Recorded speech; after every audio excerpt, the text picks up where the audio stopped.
கனமழை காரணமாக வயல்களில் தண்ணீர் தேங்கி நெற்பயிர்கள் சேதமடைந்துள்ளதால் விவசாயிகள் கவலை அடைந்துள்ளனர். திருவாரூர் மாவட்டம் மன்னார்குடி அருகே மேலநாவநல்லூர், சவளக்காரன், கீழநாவநல்லூர் உள்ளிட்ட பகுதிகளில் சுமார் 500 ஏக்கர் பரப்பளவில் சாகுபடி செய்யப்பட்ட குறுவை நெற்பயிர் மழைநீரில் மூழ்கின. நெல்மணிகள் முளைக்கத் தொடங்கியதை பார்த்து கண்ணீர் விட்ட விவசாயிகள் ஏக்கர் ஒன்றுக்கு 30,000 ரூபாய் நிவாரணம் வழங்க வேண்டும் என தமிழ்நாடு அரசுக்கு கோரிக்கை விடுத்துள்ளனர். எல்லா முதலையும் நாங்கள் ஒரு ஏக்கருக்கு 30,000 ரூபா 40,000 ரூபா செலவு பண்ணி எங்களுக்கு 10 காசு கைக்கு வர நேரத்தில் எந்த ஒரு முதலிடம் பார்க்க முடியல. அந்த நெல்லை அறுத்துக்கிட்டு போய் கொடுத்தாலும் எங்களுக்கு நாத்தா கிடக்குது. நாத்து உள்ள நெல்லையும் நாங்கள் காவந்து பண்ண முடியல.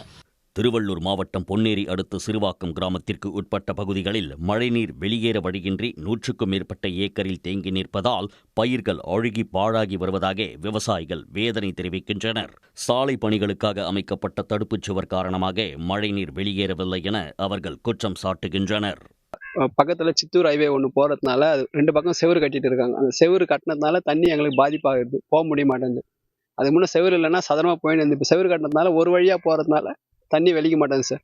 இதேபோல் திருவள்ளூர் மாவட்டம் ஊத்துக்கோட்டை அடுத்த ஏனம்பாக்கம் கிராமத்தில் 20 ஏக்கர் அளவில் நெல் நாற்றுகள் நீரில் மூழ்கி சேதமடைந்துள்ளன.